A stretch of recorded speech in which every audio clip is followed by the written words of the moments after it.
Hello and welcome to another GED Express screencast with me, Teacher Marco. And today I will be helping you with your social studies test. So I will be sharing some guidelines and tips and strategies on how you can approach some multiple choice questions in your social studies test. So before we begin, let's talk about the social studies part of your GED test. Now, all of this information are available in the GED website. It's ged.com, and you can just select on the section about the test subjects. All right, so the social studies test contains topics that will ask you to read for meaning, and it will ask you to analyze historical events and arguments in social studies, and also you will be asked to use numbers and graphs that are related to history.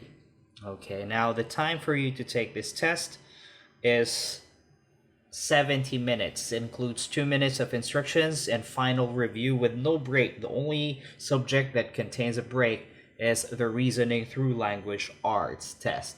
Now, for the format, there will be a calculator on the software, and you will have a sheet, a reference sheet, before you will start your test, just in case you will be asked to answer questions related in or under the economics part. Like it will ask you to compute for the range or the mean value. All right, and of course, the type of questions, majority of the questions are multiple choice questions. So there will be some other types like drag and drop, fill in the blanks, or the blank, select an area and drop down, but most of which you will be asked to select a choice. Now, with those different kinds or types of questions, it is very helpful to practice before you take the test. So try to practice on your own. That's the most important tip that I will give you. Practice on your own, because it's very important for you to be comfortable with the questions, and then you'll figure out what strategies work best for you. So that's it. Like it's really important for you to practice. These tips or guidelines or strategies are useless if you won't practice on your own. Now, remember this. Each multiple choice question is a mystery. So it contains an answer, but it's a mystery, and it's your job to search for clues. So active reading and use of some strategies key are your key to success.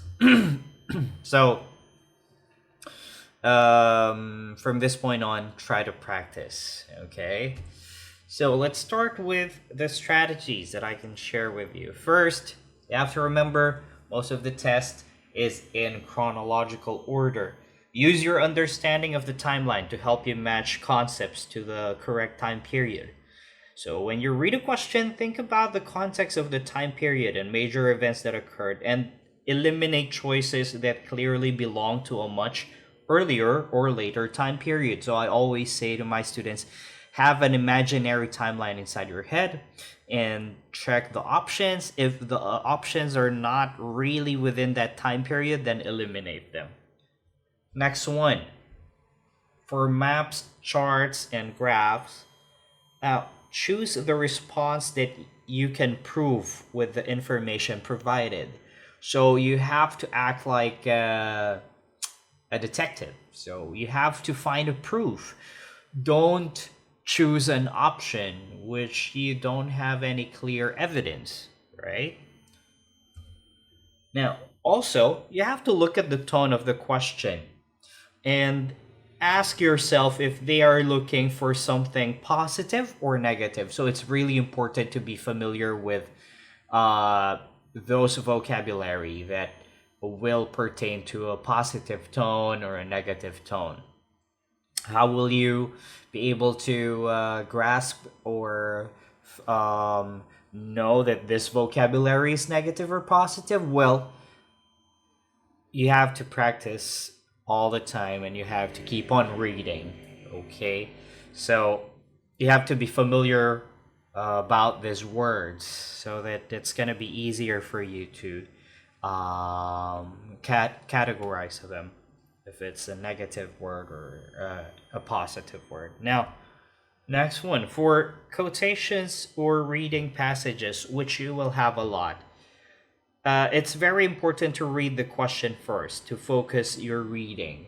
Some teachers will say read the passage first or read the excerpt first. Well, that works for some. That's why I say like it's very important for you to practice early so you will know which one works for you. Um, some teachers will say that like read first the excerpt, read the excerpt first, but yeah, it's also if you're lacking time and you need to answer some questions quickly, well, go to the questions first so that you will know what you will have to look for. Next one, work with what you know. If the question provides a list of things and ask what they all have in common, use the information that you can recall. You don't have to be familiar with everything on the list to get the questions right. And of course, you can go back to questions which you are not familiar with. So there's an option where you will have to flag the question and then you can go back later when you have more time. And of course,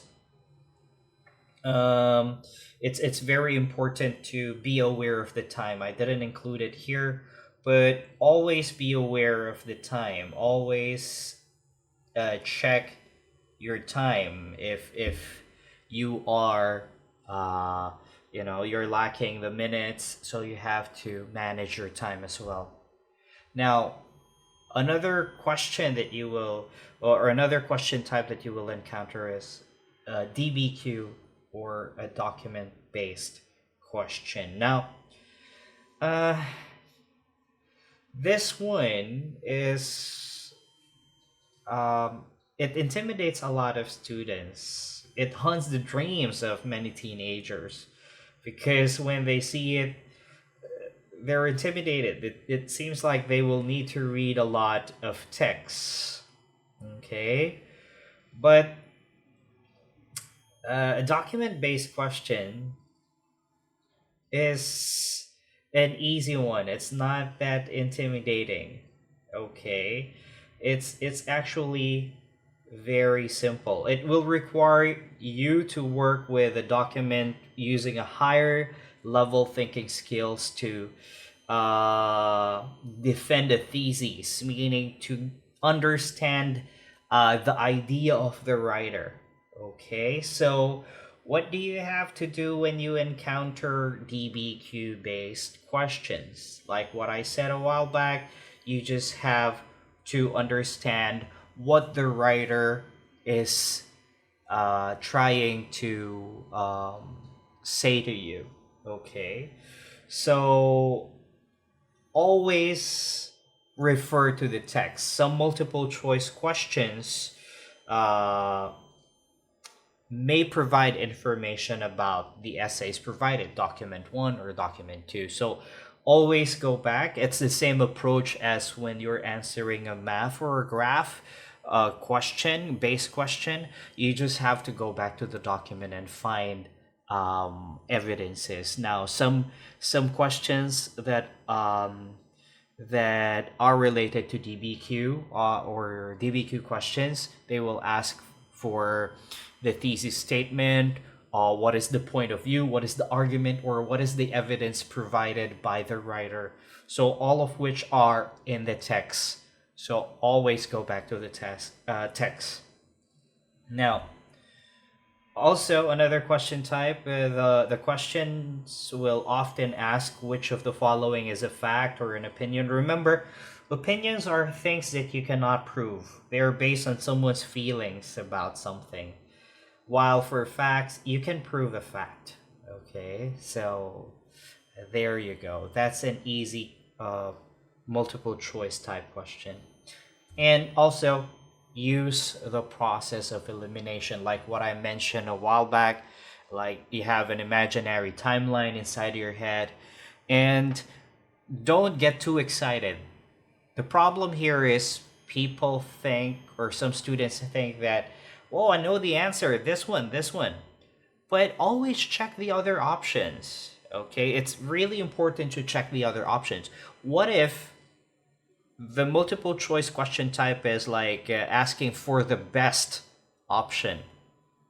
It may be other option looks correct, but always look for the best option. So the process of elimination is really important. And lastly, if all else fails, guess. Never leave a question behind, okay?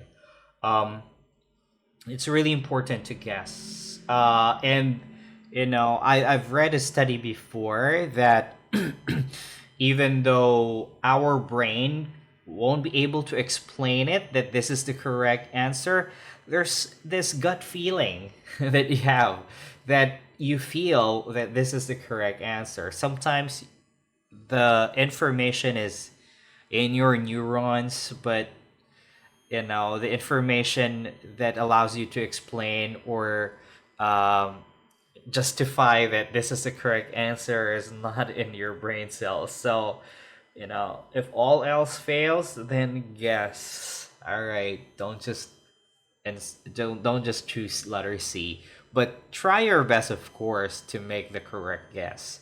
All right. Use your feelings, because maybe somehow you've read about this, but it's just inside your head. You just can't recall it, and then your brain cells are telling you, "Hey, that is the answer. I just can't explain it, but that's the answer." All right. So I hope that these strategies will come in handy to you when you take your GED Social Studies test. And I want to thank you for your time and listening to me. If you want to know more about us, please check out our website. That's PhuketPals.org. You can also check our Facebook page. That's facebook.com/PhuketPals. And also don't forget to subscribe to our channel. Share this video and hit the like button as well. Thank you so much, and see you in our next video. Bye-bye.